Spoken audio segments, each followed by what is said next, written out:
آپ حضرات سے گزارش ہے کہ ایک مرتبہ سورہ الحمد اور 3 مرتبہ سورہ توحید کی تلاوت فرما کر مرحوم سلطان علی جمعہ نتھو پینٹر اور ان کی تمام مرحومین کو اور مرحوم شیرین آبائی بنت احمد دیو جی اور ان کے تمام مرحومین فیملی کو، مرحوم عنایت علی حسن علی پٹیل اور ان کی تمام مرحومین فیملی کو، مرحوم سجاد قمر الدین پوناوالا اور مرحومہ سیناد سلطان علی نتھو پینٹر کی ارواح کو ایصال فرمائے۔ بسم اللہ الرحمن الرحیم، الحمد للہ رب العالمین الرحمن الرحیم مالک یوم الدین، ایاک نعبد و ایاک نستعین، اہدنا الصراط المستقیم صراط الذین انعمت علیہم غیر المغضوب علیہم ولا الضالین۔ بسم اللہ الرحمن الرحیم، قل هو اللہ احد اللہ الصمد لم یلد ولم یولد ولم یکن له کفوا احد۔ بسم اللہ الرحمن الرحیم، قل هو اللہ احد اللہ الصمد لم یلد ولم یولد ولم یکن له کفوا احد۔ بسم اللہ الرحمن الرحیم، قل هو اللہ احد اللہ الصمد لم یلد ولم یولد ولم یکن له کفوا احد۔ اللہم صلی علی محمد وآل محمد، اے میرے معبود محمد و آل محمد کے صدقے میں اس سورہ فاتحہ اور سورہ توحید کا اجر و ثواب ان تمام مرحومین کو اور تمام مرحومین مؤمن مومنات کو ایصال ثواب فرما۔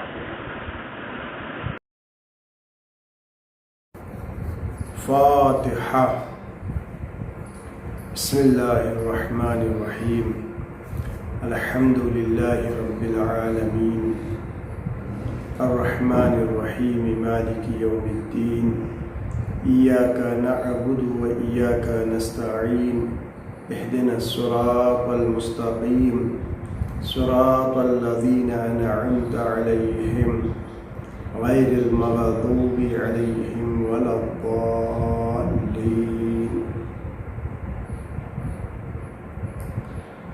لا حول ولا قوة الا باللہ العلی العظیم، حسبنا اللہ ونعم الوکیل ونعم المولا ونعم النصیر۔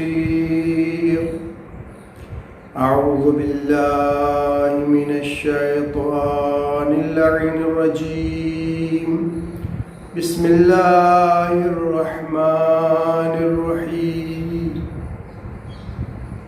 الحمد للہ الذی لا یبلغ مدحته القائلون ولا يحصي نعماءه العادون ولا يؤدي حقه المجتهدون،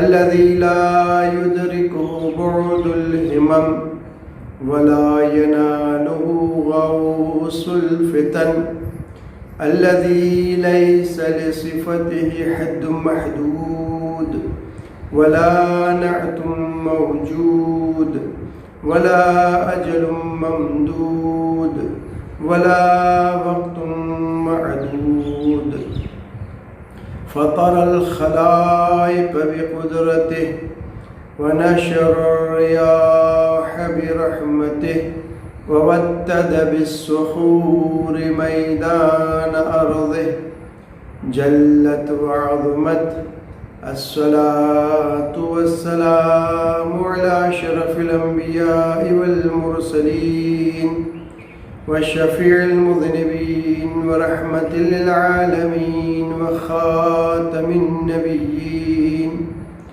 مولانا مولاي الثقلين جد الحسن والحسين بالقاسم محمد، اللهم صل على محمد وآل محمد وعلى آله الطيبين الطاهرين المعصومين المظلومين، ولعنة الله على أعدائهم حقوقهم ومنكر فضائلهم أجمعين إلى قيام يوم الدين. أما بعد، فقد قال رسول الله صلى الله عليه وآله وسلم: حسين مني وأنا من الحسين، أحب الله من أحب حسينا. صلوات محمد وآل محمد. اللهم صل على محمد وآل محمد. عزیزان محترم، ماہ محرم، ماہ عزا، ہجری سن 1443 کی دوسری تاریخ آن پہنچی. اللہ سبحانہ و تعالی ہم سب کی عزاداری کو، گریہ و بکا کو، مجلس و ماتم کو قبول فرمائے اور مولا حسین کے صدقے میں دنیا اور آخرت میں ہر بلا، مصیبت، تکلیف سے محفوظ رکھے. آج سے ہماری گفتگو شروع ہو رہی ہے جو ہماری اس عشرے کی دوسری مجلس ہے. کل آپ کی خدمت میں امام حسین علیہ السلام پر کیوں گریہ کرنا چاہیے، گریہ کرنے کے کیا فوائد ہے اور کیا اس کا اجر و ثواب ہے، مختصراً آپ کی خدمت میں پیش کیا. آج ہماری گفتگو، بلکہ آج سے ہماری گفتگو اس مجلس کے 2 حصوں میں رہے گی. پہلا حصہ وہ آیات یا وہ روایات کہ جو اہل بیت اطہار علیہ السلام کی شان میں نازل ہوئی، جس میں فضائل اہل بیت، مناقب اہل بیت شامل ہیں. آج وہ آیت سے آپ کی خدمت میں اہل بیت اطہار علیہ السلام کی پاکیزگی کے بارے میں جو بیان کی گئی ہے اس کا تذکرہ مختصراً کرتا ہوں، اور اس کے بعد جو دوسرا حصہ ہے اس میں ہمارا موضوع رہے گا عاشوراء سے ملنے والی انتباہ، یعنی کہ وارننگ. امام حسین علیہ السلام نے جو قیام کیا، اس قیام سے ہمیں کیا درس مل رہا ہے، امام حسین علیہ السلام کو کیوں قیام کرنا پڑا، کیوں امام حسین علیہ السلام نے مدینے کو چھوڑ کر، مکہ اللہ کے گھر کو چھوڑ کر کربلا کو بسانا پڑا. انشاءاللہ آپ کی خدمت میں اس پر تفصیل سے گفتگو ہوگی. لیکن پہلا حصہ فضائل اہل بیت کا وہ یہ ہے کہ تمام قرآن مجید کے اندر یہ آیت موجود ہے. بسم اللہ الرحمن الرحیم. انما یرید اللہ لیذہب عنکم الرجس اہل البیت ویطہرکم تطہیرا. اللہم صلی علی محمد وآل محمد. بس اللہ کا یہ ارادہ ہے. انما یرید اللہ، اللہ کا ارادہ ہے، کوئی انسان کا نہیں، کوئی گنہگار کا نہیں، کوئی جنات کا نہیں، کسی حاکم کا نہیں، کوئی پیسے والے کا نہیں، کوئی مسجد امام بارگاہ کے رئیس کا نہیں، کسی مولوی اور عالم کا نہیں، بلکہ انما یرید اللہ، فقط اور فقط اللہ کا ارادہ ہے. کیا ارادہ ہے؟ لیذہب عنکم الرجس اہل البیت. اے اہل بیت، آپ سے تمام طریقے سے، تمام اعتبار سے، ہر رجس سے آپ کو محفوظ رکھے، دور رکھے. وَيُطَهِّرَكُمْ تَطْهِيرًا، اس طریقے سے پاک و پاکیزہ رکھے جیسے پاک و پاکیزہ رکھنے کا حق ہے.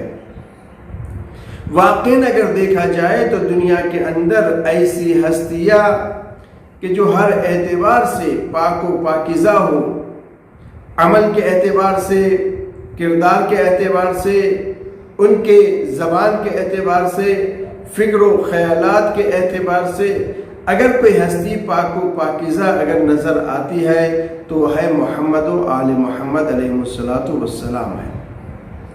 کیونکہ دنیا کے اندر ہر انسان کے دل و دماغ میں، ذہنوں میں، کردار میں، عمل میں کچھ نہ کچھ، کتنا ہی پرہیزگار کیوں نہ ہو، کچھ نہ کچھ شک آ ہی جاتا ہے، کچھ نہ کچھ خرابی آ ہی جاتی ہے. لیکن پاک و پاکیزہ اگر کوئی ہستیاں ہے تو وہ ہے محمد و آل محمد علیہ السلام. ان کا چھوٹا دیکھو تب بھی پاک و پاکیزہ ہے، بڑا دیکھو تب بھی پاک و پاکیزہ ہے، درمیانی دیکھو وہ بھی پاک و پاکیزہ ہے. یعنی کہ ہر ایک کا کردار پاک و پاکیزہ ہے. کیوں نہ پاک و پاکیزہ ہو؟ اللہ سبحانہ و تعالیٰ نے ضمانت لی ہے کہ اللہ کا ارادہ یہ ہے کہ اہل بیت اطہار، اہل بیت رسول آپ سے ہر طرح کی نجاست کو، ہر طرح کے رجس کو دور کر دیا جائے اور پاک و پاکیزہ قرار دیا جائے. تو یہ ہے محمد و آل محمد علیہ السلام کہ جن کی برابری طہارت میں، پاکیزگی میں، ہر اعتبار سے کوئی انسان نہیں کر سکتا.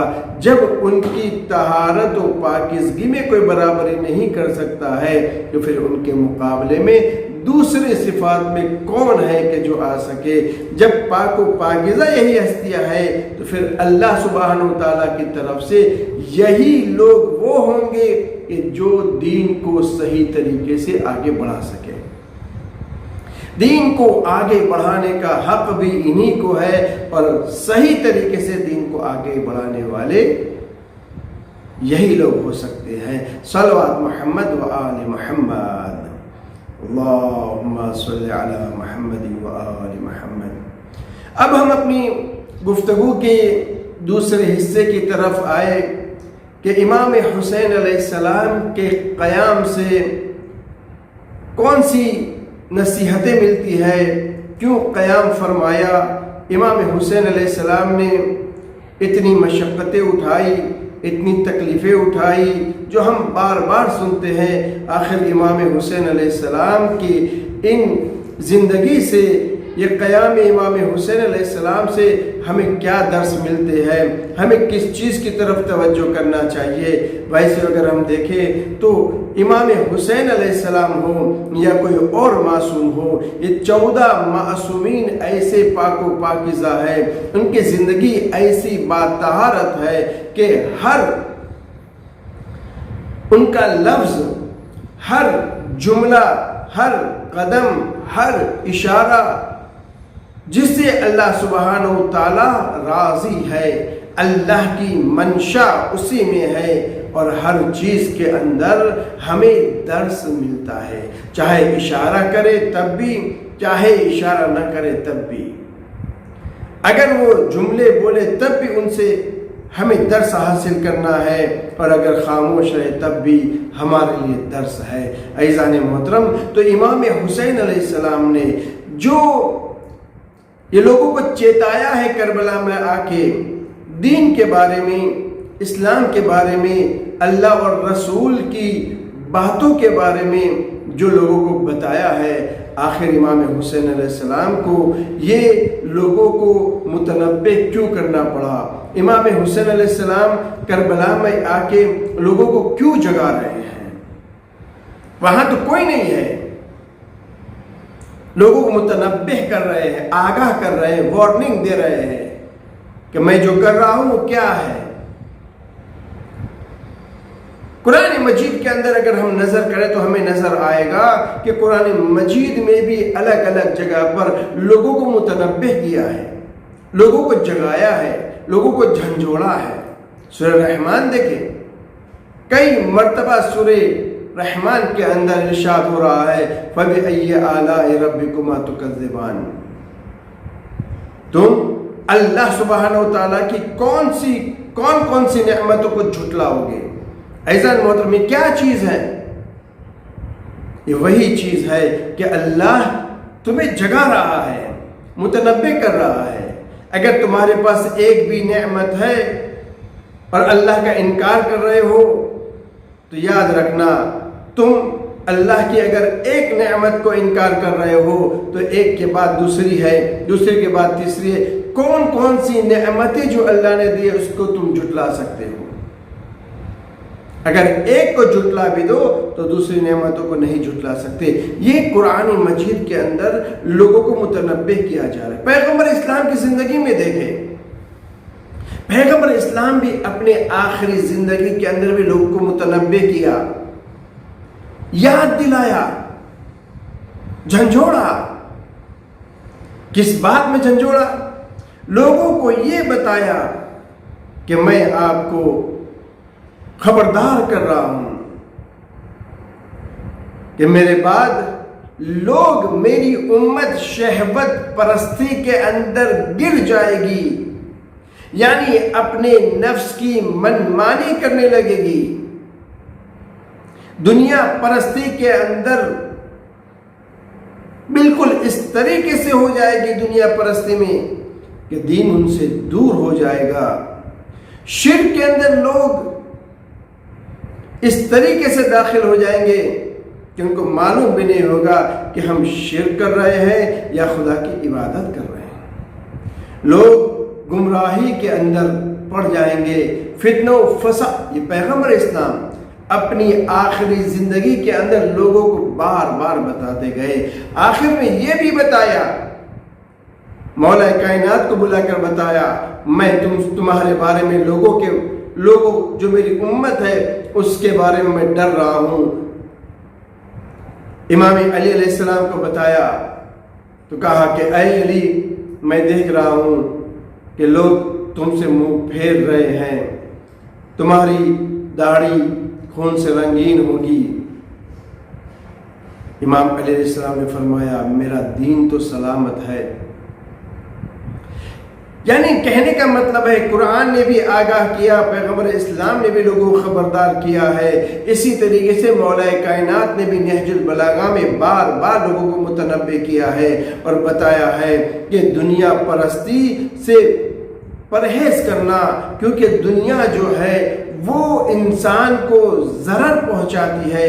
دنیا کے اندر اگر انسان ڈوبا ہوا ہے تو وہ دنیا اس کو نقصان پہنچاتی ہے۔ الدنیا تضر تمر تغر، دنیا ضرر دیتی ہے، دنیا دگا دیتی ہے اور دنیا پھر ہاتھ سے چلی جاتی ہے۔ عزیزان محترم، یہ مولا کائنات نے آخری وقت تک یہ دنیا داری سے لوگوں کو خبردار کیا۔ اب دیکھیں امام حسین علیہ السلام، یہ عاشورہ جو پورا برپا ہوا، کربلا کے اندر پہنچے تو امام حسین علیہ السلام کیوں آئے؟ امام حسین علیہ السلام نے اتنی بڑی جو قیام کیا، اتنی بڑی شہادت قبول کی، کیوں؟ ہر ایک کے دل و دماغ کے اندر یہ سوال آئے گا، آخر کیوں؟ یہ امام علیہ السلام نے خود اپنی تقریروں میں واضح فرمایا، اپنے لیٹرز جو دوسروں کو پتر لکھے تھے، لیٹرز لکھے تھے، خطوط لکھے تھے، اس میں واضح فرمایا کہ میں یہ قیام کیوں کر رہا ہوں، میں یہ کیوں نکلا ہوا ہوں، میں یہ کس بنا پر اپنے نانا کے وطن کو چھوڑ رہا ہوں، نبی کے پیارے وطن کو میں ترک کر رہا ہوں، میں اللہ کے گھر کو چھوڑ کے جا رہا ہوں، کیوں میں بیابان کو اختیار کر رہا ہوں اور بیابان کے اندر یوں کہا جائے کہ بیابان کو میں آباد کر رہا ہوں۔ یہ امام حسین علیہ السلام نے بار بار الگ الگ کبھی تقریر میں کبھی خطوط کے اندر ارشاد فرمایا۔ اس میں سے امام علیہ السلام نے سب سے پہلی چیز جو بتائی ہے کہ ان البدعۃ قد احییت، یہ وہ چیز ہے کہ امام علیہ السلام نے اپنے ایک غلام جو تھے سلیمان ابن ابا رزین، سلیمان ابن ابا رزین یہ وہ امام علیہ السلام کے غلام ہیں کہ جن کو ابن زیاد نے بصرہ میں شہید کیا تھا۔ امام حسین علیہ السلام جیسے کوفے کے اندر امام حسین علیہ السلام نے اپنے چچا زاد بھائی جناب مسلم نے عقیل کو روانہ کیا، بھیجا، اسی طریقے سے امام حسین علیہ السلام نے بصرہ اپنی غلام سلیمان ابن ابا رزین کو بھی فرستادہ، وہاں پر بھیجا ایک خط لکھ کر۔ کس کے نام خط تھا؟ خط جو بصرہ کے بزرگ تھے ان کے نام تھا۔ کیسے بزرگ تھے؟ وہ تھے کہ جو امام حسین علیہ السلام سے محبت کا اظہار کرتے تھے۔ سوچنے کی بات ہے، جب یہ خط امام حسین علیہ السلام نے بصرہ کے بزرگوں کو یہ خط لکھا تو ہونا کیا چاہیے تھا کہ امام حسین علیہ السلام کا سفیر مدینے سے، مکے سے ہو کر کتنی زحمتیں اٹھا کر بصرہ پہنچا ہے، ان کو گلے لگاتے، ان کا استقبال کرتے۔ ارے وقت کے امام کا سفیر ہے، امام کا نائب ہے، امام کی طرف سے خط لے کر آنے والا ہے، یہی تو ہونا چاہیے تھا۔ اگر آج بھی ہمارے کسی بھی محلے میں، کسی بھی شہر میں اگر نائب امام ان کی طرف سے، مثال کے طور پر آیت اللہ العظمیٰ سید علی الحسینی سستانی حفظہ اللہ تعالی کی طرف سے اگر کوئی خط لے کر ہمارے وہاں پہنچتا ہے تو ہم کیا کرتے؟ ان کا استقبال کرتے، ان کو ویلکم کہتے۔ لیکن یہ جو بصرہ کے لوگ تھے، اور بصرہ میں بھی کون کون لوگ تھے، ان میں سے ایک نام ہے منذر بن جارود۔ یہ منذر بن جارود وہ ہے کہ جس کو امام علی علیہ السلام نے ایک جگہ کی، اس کو گورنری عطا فرمائی تھی، اور جب گورنری عطا فرمائی لوگوں کے درمیان رہنے لگے، اور اسی درمیان انہوں نے کچھ بدعنوانی، کچھ حکومت کے اندر ایسی چیزیں، پیسہ جمع کیا، غلط طریقے سے مال جمع کیا، مال اکٹھا کیا۔ مولا کائنات کو جب اس کی اطلاع ملتی ہے، امام علی علیہ السلام اس کو بلاتے ہیں، اور جو بھی انہوں نے مال کو جمع کیا تھا وہ مال اس سے نکلواتے ہیں اور اس کو جیل کے اندر ڈالتے ہیں۔ کون ہے یہ؟ امام علی علیہ السلام نے جس کو گورنر بنایا تھا، منذر بن جارود۔ کچھ مہینے جیل میں رہا، اور جیل میں رہنے کے بعد امام سے کسی صحابی نے، اسبغ بن نباتہ نے سفارش فرمائی اور فرمایا کہ مولا اب وہ پچھتا رہا ہے، وہ توبہ کر رہا ہے، وہ اب پشیمان ہے، تو اب اس کو جو ہے معاف کر دیا جائے۔ اس کے پاس سے جو تاوان تھا، جو لینا تھا، وہ سب چیزیں لے کر اس کو اب آزاد کر دیا۔ جب آزاد کر دیا تو واپس وہ بصرہ رہنے آ گیا۔ یہ جو امام علی علیہ السلام نے جس کو معاف کر دیا تھا، وہی منذر بن جارود جب امام حسین علیہ السلام کا سفیر سلیمان ابن ابا رزین پہنچتا ہے، کیا کرتا ہے؟ سلیمان ابن ابا رزین کو بٹھاتے ہیں یہ لوگ بزرگان۔ واقعاً سچا حسینی کون ہے یہ ہمیں دیکھنا ہے۔ مصیبتوں میں امام حسین کا کون ساتھ دیتا ہے، یہ ہمارے نظر میں اہمیت ہے۔ اگر ہم خوشحال ہے، کوئی مصیبت نہیں آ رہی ہے، تب ہم کہیں ہم حسینی ہے، حسین کے چاہنے والے ہیں۔ عزیزان محترم، موقع تب پتہ چلتا ہے کہ سچا کون ہے اور غلط کون ہے، کون سچی طریقے سے اپنی جان کو نثار کرنے والا ہے، سچا محب کون ہے، تب پتہ چلتا ہے جب مصیبت آ جائے۔ اب یہاں مصیبت میں سلیمان ابن ابا رزین تمام طرح کی پابندیاں ہونے کے باوجود مصیبتیں اٹھاتے اٹھاتے آئے۔ جو بزرگان شہر تھے امام حسین علیہ السلام جن کے نام خطوط بھیجے تھے، وہ خطوط امام علیہ السلام کے بھیجے تو امام علیہ السلام کے خطوط جب وہاں پہنچے ان لوگوں نے خط دیکھا، اس میں سے امام علیہ السلام نے کیا فرمایا تھا؟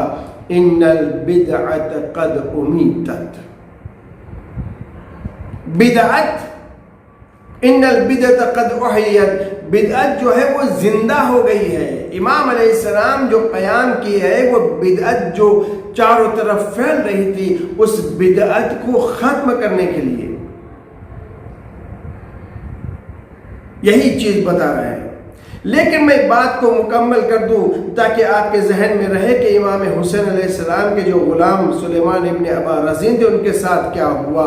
یہی لوگ جو منذر ابن جارود اور دوسرے لوگ تھے، وہ امام حسین علیہ السلام کے اس سفیر کو، اس نائب خاص کو ایک مرتبہ اس کا ہاتھ پکڑتے ہیں، اور ہاتھ پکڑنے کے بعد خونخوار ابن زیاد کے حوالے کر دیتے ہیں۔ جو بھیڑیا پیاسا ہو، جو ظالم جلاد جس کے خون سے اہل بیت طاہر علیہ السلام کے چاہنے والوں کے خون بہ رہے ہو، اب سوچے کہ اس نے سلیمان ابن ابا رزین سے کیا سلوک کیا ہوگا۔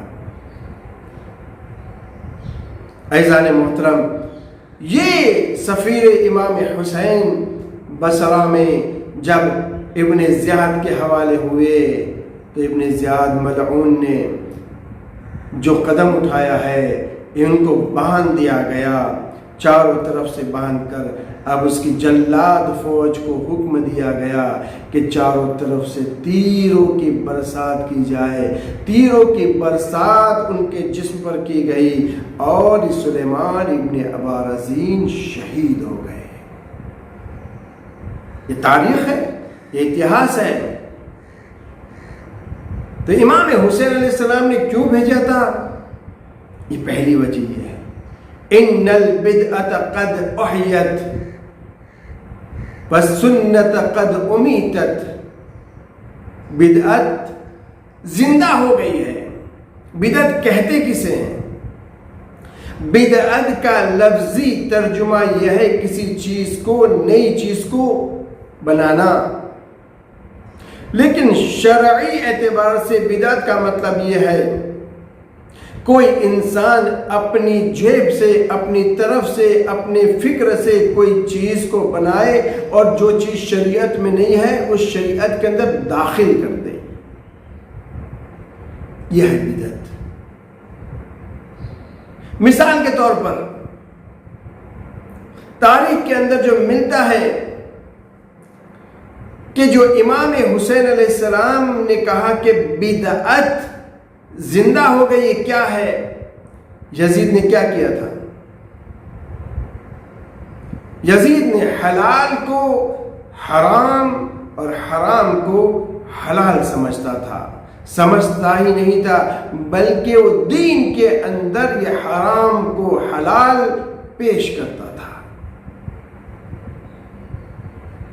واقعاً ان لوگوں کے اوپر افسوس ہوتا ہے جو یزید کی طرف سے اس کے فضائل بیان کرتے ہیں۔ ارے دیکھو کتابوں کے اندر کیا لکھا ہے، تاریخ میں کیا لکھا ہوا ہے، پڑھو اور اس کے بعد اپنی فکروں کو کھولو، تب معلوم ہوگا کہ یزید کون ہے، کتنا بد کردار، شرابی، زانی، کتنی خرابیاں اس کے اندر موجود ہے، دین کے اندر وہ کیا کیا کوششیں کر رہا تھا۔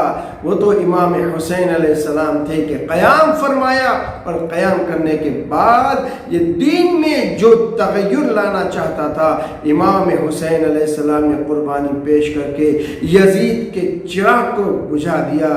اپنی جان چلی گئی لیکن یزید کی بدعتوں کو ختم کر دیا۔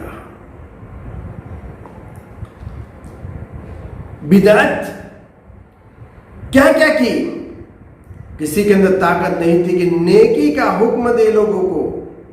سورہ اعراف آیت نمبر 157 کے اندر اللہ سبحانہ و تعالیٰ 5 چیزیں بیان فرماتا ہے کہ یہ چیز انجام دینا، یعنی سنت رسول ہے. کیا؟ امر بالمعروف، نہی عن المنکر. یہ چیزیں وہ ہے کہ جو دین کے اندر ضروری ہے. تیسری چیز حلال پاکیزہ جو چیزیں وہ حلال ہے. چوتھی چیز جو نجس اور خبیث چیزیں ہیں وہ حرام ہے. اور 5ویں چیز جو بوجھ اور غلط چیزیں اس کے اندر ہے اس سے دور رہنا ہے. یہ قرآن مجید کی آیت کے اندر اس کا ذکر ہے. تو یہ چیزیں جو سنت تھی نبی کی، قرآن مجید جس کو پکار رہا ہے کہ یہ چیزیں کرنی ہے، لیکن یہی یزید نے کیا کیا؟ غور تو کریں. عبداللہ ابن حنظلہ یہ وہ شخص ہے کہ جو حنظلہ غسیل الملائکہ جن کا لقب ہے ان کے فرزند ہے. غسیل الملائکہ یعنی کہ یہ وہ کہ جن کو فرشتوں نے غسل دیا. کتنا بڑا مقام ہوگا. ان کا واقعہ بیان کر دوں مختصراً تاکہ معلوم ہو جائے. یہ حنظلہ، جناب حنظلہ وہ ہے کہ ان کی شادی ہوئی. صبح میں طبلے جنگ بجنے لگے کہ آمادہ ہو جاؤ، میدان جنگ میں جانا ہے. اور سب لوگ تیار ہو گئے. جناب حنظلہ ایک رات کے دلہا ہے لیکن نبی کا حکم ہے. ایسا نہیں کیا ارے ابھی تو میری شادی ہوئی ہے، میں ذرا اپنی بیوی سے کہہ کے آؤں، 15 دن اور رک جاؤں، بعد میں آؤں گا. ہم جو ہے نیک کام کرنے کے لیے بہانے دیکھتے ہیں کہ اگر جو ہے کچھ ایسا ہو جائے تو کسی نہ کسی بہانے سے نیک کام سے دور ہو جاتے ہیں. ارے نماز میں کیوں، ارے مولانا کیا کہنا، ایسا تھا ویسا تھا. کسی خیر اور نیکی کے لیے ارے کہاں، ابھی تو سب تکلیف اور تکلیف کے اندر ہی ہے. اعزائے محترم، جناب حنظلہ وہ ہے کہ جس کو غسل دیا فرشتوں نے، وہ بھی پیغمبر اسلام کے ساتھ صبح ہی میدان میں روانہ ہوئے اور اس جنگ کے اندر وہ شہید ہو گئے. شہید ہونے کے بعد جب شہداء کے لاشیں جمع کرنے کا وقت ہوا تو پیغمبر اسلام جناب حنظلہ کے میت کے پر پہنچے. لوگوں نے دیکھا کہ حنظلہ کے بالوں میں سے پانی کے قطرے گر رہے ہیں. سب لوگ ایک مرتبہ تعجب کی نگاہ سے پیغمبر اسلام کی طرف دیکھا اور فرمایا اے اللہ کے پیارے رسول، دوسرے بھی شہداء ہیں لیکن ان کے بالوں سے پانی کی بوندیں نہیں گر رہی ہے، لیکن یہ ایسا کیا چیز ہے کہ ان کے بالوں سے پانی کی بوندیں گر رہی ہے؟ اعزائے محترم، پیغمبر اسلام نے فرمایا یہ وہ شخص ہے کہ جسے ملائکہ نے غسل دیا ہے، غسیل الملائکہ. تب سے ان کا لقب ہو گیا غسیل الملائکہ. تو میں ذکر یہ کر رہا تھا کہ یزید نے کیا کیا ہے، کیوں امام حسین علیہ السلام نے قیام فرمایا. قرآن مجید میں جو ذکر ہے کہ امر بالمعروف نہی عن المنکر، حلال و پاکیزہ کو استفادہ کیا جائے، حرام سے بچا جائے، یہ سب چیزیں جو قرآن کہہ رہا ہے، لیکن یزید نے کیا کیا؟ اس کے بالکل مخالف. امام حسین علیہ السلام یہی لوگوں کو بتانا چاہ رہے تھے کہ میں نے جو قیام کیا ہے وہ ویسے ہی نہیں ہے، بلکہ ان البدعۃ قد احیت بدعت ظاہر ہو گئی ہے. حلال حرام، حرام حلال، نہی عن المنکر جو تھا وہ امر بالمعروف اور نہی عن المنکر بالکل بدل چکا ہے. دین کے اندر بدعتیں زیادہ ہو گئی ہے. جو چیز دین کے اندر نہ ہو اس کو شامل کرنا یہ بدعت ہے. جو چیز دین میں ہو اور اس کو ناجائز کہنا یہ بھی بدعت ہے. عیسائی لوگ بدعت اعتقادی کرتے ہیں. کیا کہتے ہیں کہ کہتے ہیں کہ باپ، ماں اور بیٹا تین ملا کر تثلیث کہتے ہیں. ان تینوں کو ملا کر خدا ہوتا ہے. جناب عیسیٰ اللہ کے بیٹے ہیں. بالکل غلط، صحیح نہیں ہے. عقیدہ بالکل غلط ہے. جو دین میں نہیں ہے اس کو شامل کر رہے ہیں. ایسا ہی نہیں. اللہ تو وحدہ لا شریک ہے. اللہ کے اندر کسی چیز کو شامل نہیں کرنا ہے. فقط ذات الہی جو وحدہ ہے، بالکل تنہا ہے، اس میں لم یلد ولم یولد، نہ پیدا کیا ہے نہ کسی سے پیدا ہوا ہے. یہ سب صفت اللہ کی ہے. اللہ تو بے نیاز ہے. تو یہ بھی بدعت ہے. اور دوسری بھی جو دین میں ہے اس کو نکالا جائے، اس کو ناجائز کرا دے، یہ بھی بدعت ہے. جیسے عبداللہ ابن وہاب جو وہابیوں کا فاؤنڈر، جس نے وہابی مذہب کو بنایا ہے، اس نے کیا بدعت کی؟ اس نے بدعت یہ کی ہے کہ اللہ، رسول اور صحابہ جو تھے وہ تمام قبر پر جاتے تھے، قبر پر گریا کرتے تھے، قبر کو وہاں پر فاتحہ پڑھتے تھے، نذر کرتے تھے. اصحاب اگر کوئی پریشانی آتی تھی تو نبی کی قبر مبارک پر جا کر توسل کرتے تھے. یہ سب چیز کو بدعت قرار دیا. ارے بدعت یہ نہیں ہے کہ آپ توسل کریں، بدعت یہ نہیں کہ قبر پر جائیں، بدعت یہ نہیں ہے کہ آپ نذر کریں. بدعت یہ نہ کرنا ہے. نبی نے کیا، صحابہ نے انجام دیا، اس چیز کو آپ خارج کیوں کر رہے ہو؟ یہ خارج کرنا دین کے اندر سے یہ بدعت ہے. یعنی حقیقت میں بدعتی وہ لوگ ہوئے کہ جو لوگ دین کے اندر جو چیز ہے اس کو خارج کر رہے ہیں. جب نبی نے انجام دیا ہے تو ہمیں انجام دینے میں کیا حرج ہے؟ تو عزیزان محترم، تو یزید وہ شخص تھا کہ جس نے وہ کام انجام دیے ہیں کہ اگر اس کے کارنامے سنیں تو آج بھی انسانیت شرمشار ہے.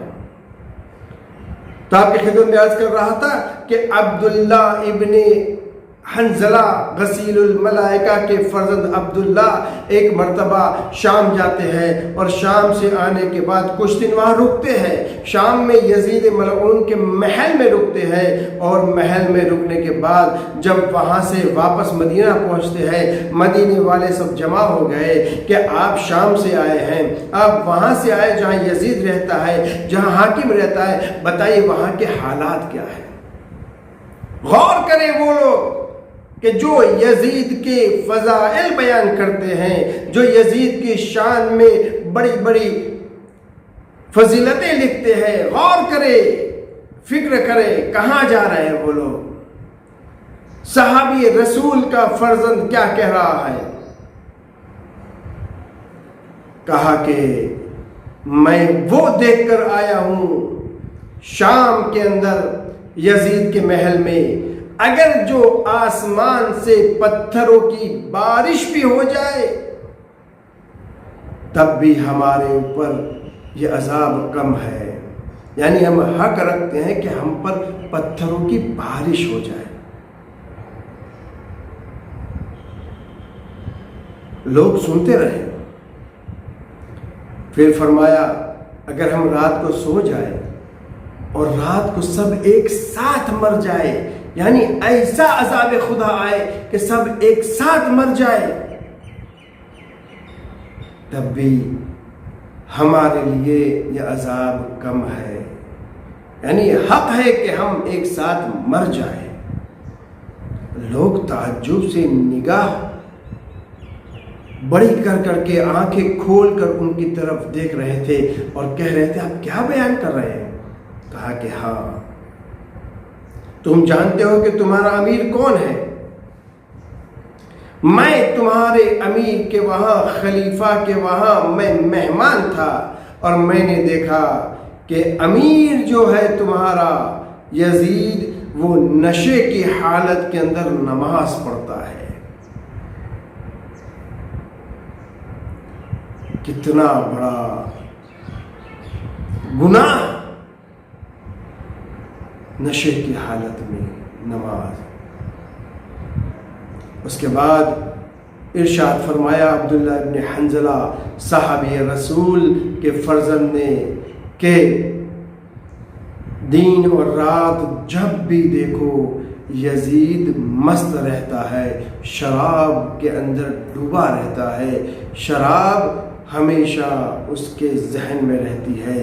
عزیزان محترم، جب عبداللہ ابن حنظلہ نے یہ بیان کیا تو مدینے والوں کے دل و دماغ کے اندر ایک جوش پیدا ہوا اور کہا کہ ہمارا حاکم، جس کو ہم حاکم مانتے ہیں، جو قاتل فرزند نبی ہے، امام حسین علیہ السلام کا قاتل ہے، جو نواس رسول کا قاتل ہے، وہ اتنا خراب ہے۔ لوگوں نے قیام کیا، اس کے مقابلے کھڑے ہوئے 3 سے 4 ہزار افراد اس زمانے کے اندر، مدینے کے اندر، اس میں صحابی بھی تھے، تابعین بھی تھے، تابعین بھی تھے، کئی لوگ تھے جو یزید کے مقابلے میں کھڑے ہوئے اور اس کے مقابلے میں ایک محاذ برپا کیا، قیام کیا۔ یزید ملعون کی فوج نے 3 سے 4 ہزار جو صحابی رسول، اصحاب بھی تھے، تابعین بھی تھے، تابعین بھی تھے، ان کو شہید کر دیا۔ کیا اب بھی کوئی چیز باقی ہے کہ اس کو ہم مسلمان کہیں؟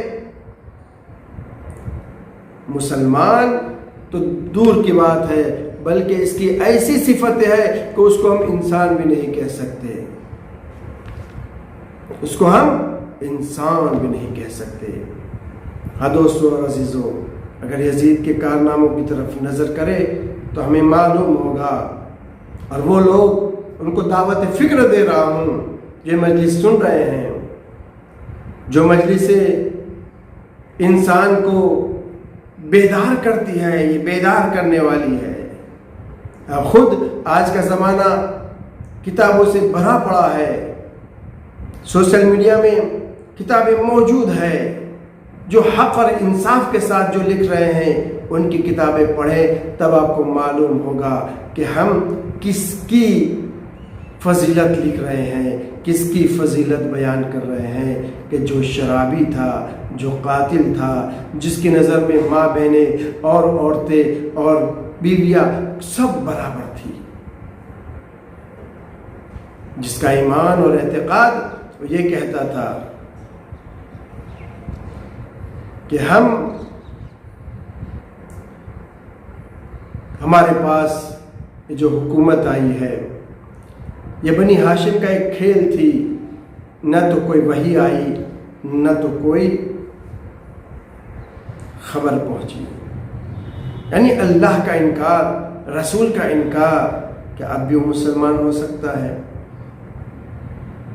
ہاں عزیزوں، اس ظالم نے اور اس کے کارندوں نے فرزند امام حسین علیہ السلام کو کربلا سے، جب کربلا پہنچے ہیں، کیسے پہنچے ہیں؟ 28 رجب سے یہ شروعات ہے، ابتدا ہے۔ 28 رجب کو امام حسین علیہ السلام مدینے سے نکلتے ہیں۔ کیسے نکلتے ہیں؟ مختصراً دیکھیں، جب یزید ملعون کی طرف سے خط آتا ہے مولا حسین مسجد میں ہیں، اور اس کے بعد ان کو بلایا جاتا ہے، ولید اور مروان بیٹھے ہوئے ہیں۔ امام نے کہا ٹھیک ہے میں آتا ہوں۔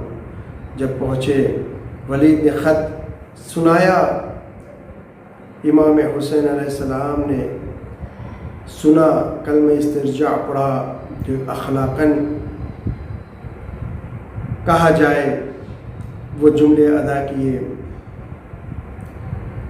بیعت کا سوال کیا۔ امام نے کہا کہ اس اندھیرے میں بیعت کیسی؟ کل دیکھ لیں گے دن کے اجالے میں۔ وہیں پر قریب مروان بیٹھا تھا، کہا کہ اگر جو حسین بیعت نہیں کرتے ان کی گردن اتار دو۔ مولا حسین نے جب یہ سنا آواز بلند ہو گئی۔ مولا حسین نے فرمایا ابن الزرقاء، اے نیلی آنکھوں والے کے بیٹے، تو مجھے موت سے ڈراتا ہے۔ آواز بلند ہونی تھی۔ بنی ہاشم جو باہر انتظار کر رہے تھے اندر داخل ہوئے، مولا عباس آگے بڑھے، جناب علی اکبر آگے بڑھے، اور محمد آ گئے جو بہن نے بھائی کے ساتھ بھیجے تھے، آگے بڑھے۔ اے مولا بتائیے کس نے گستاخی کی ہے، ابھی یہیں سے ہی ان کا کام تمام کیا جائے۔ مولا حسین نے سب کو روکا، ہاذا دارو، یہ مدینہ ہے کہ جہاں پر مولا حسین نے روک لیا، لیکن ایک وقت کربلا میں وہ بھی آتا ہے کہ مولا حسین آواز دے رہے ہیں، اے میرے بھیا عباس کہاں ہو، اے مسلم کہاں ہو، اے اوسجا کہاں ہو، اے علی اکبر کہاں ہو، اے اون محمد کہاں ہو؟ عجب نہیں کہ لاشیں تڑپ رہے اٹھے ہو اور فرمایا ہو کہ اے مولا اگر جو جان واپس آ جائے تو ہم جو اپنی روح واپس آ جائے، ہمارے جسم کو آپ کے اختیار میں دینے کے لیے تیار ہے، آپ کے ساتھ دشمنوں کے سامنے جنگ کرنے کے لیے تیار ہے۔ آزادارو، مولا حسین واپس آئے۔ بہن جو دروازے پر کھڑی انتظار کر رہی تھی، ارے بہن نے جب بھیا کو دیکھا ایک مرتبہ لپٹا لیا، بھیا خیریت تو سے تو ہے۔ ایک مرتبہ مولا حسین نے فرمایا بہن ارے یہ مسلمان چاہتے ہیں ہم مدینہ کو ترک کر دے، نانا کے پیارے وطن کو ترک کر دے، ارے سامان باندھا جائے۔ سامان تیار ہو گیا، 28 ماہ رجب آن پہنچی۔ مولا حسین کبھی نانا کے روزے پر اے نانا خدا حافظ، کبھی ماں کے روزے پر اے اماں خدا حافظ، کبھی بھیا کے روزے پر اے بھیا خدا حافظ، ہزادہ خدا حافظ کہہ کر ایک سواری آتی گئی، ایک بیوی سوار ہوتی گئی۔ ارے جب سواریاں آن پہنچی، ایک مرتبہ جناب سکینہ نے کہا، پھوپھی اماں سے کہا اے پھوپھی اماں، جناب صغرا نے کہا کہ اس وقت جو بیمار تھی، جو ذاکر نے بیان کر بیمار تھی، ایک مرتبہ کہا کہ اے پھوپھی اماں ارے آپ سب جا رہے ہیں،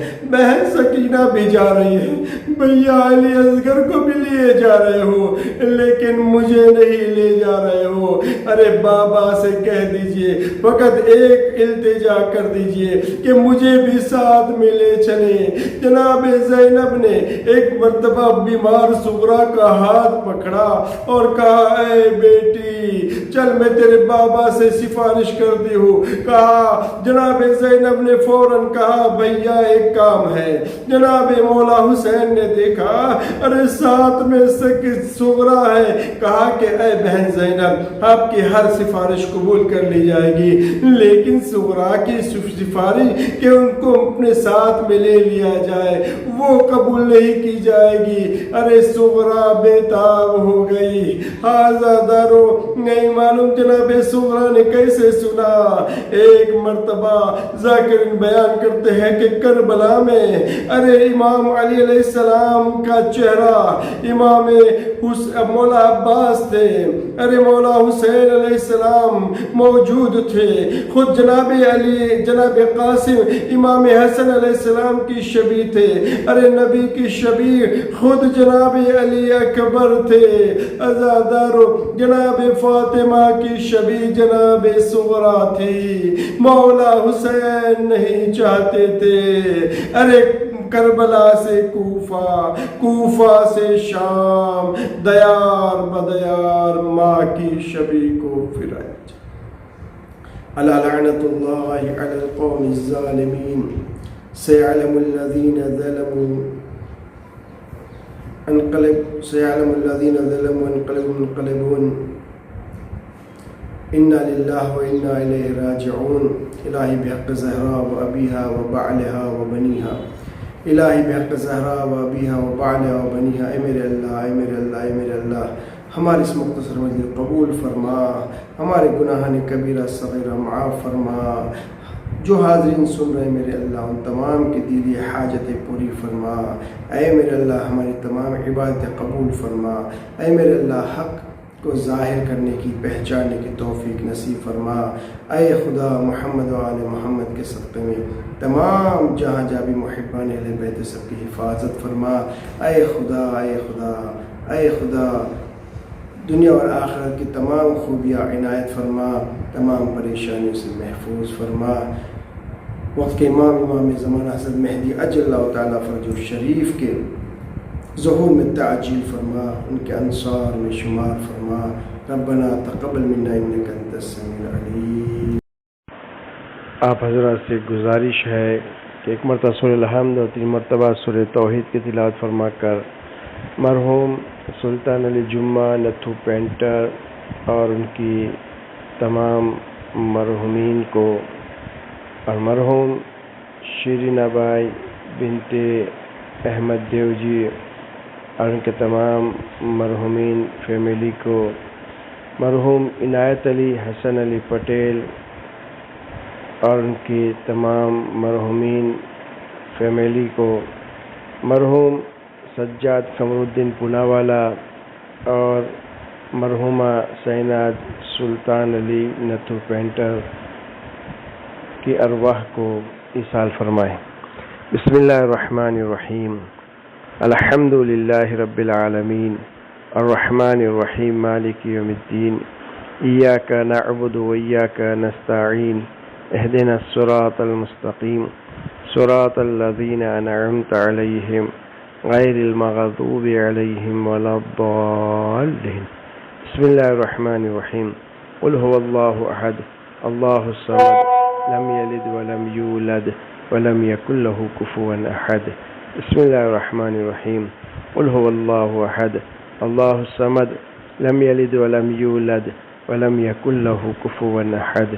بسم اللہ الرحمن الرحیم، قل هو اللہ احد اللہ الصمد لم یلد ولم یولد ولم یکن له کفوا احد۔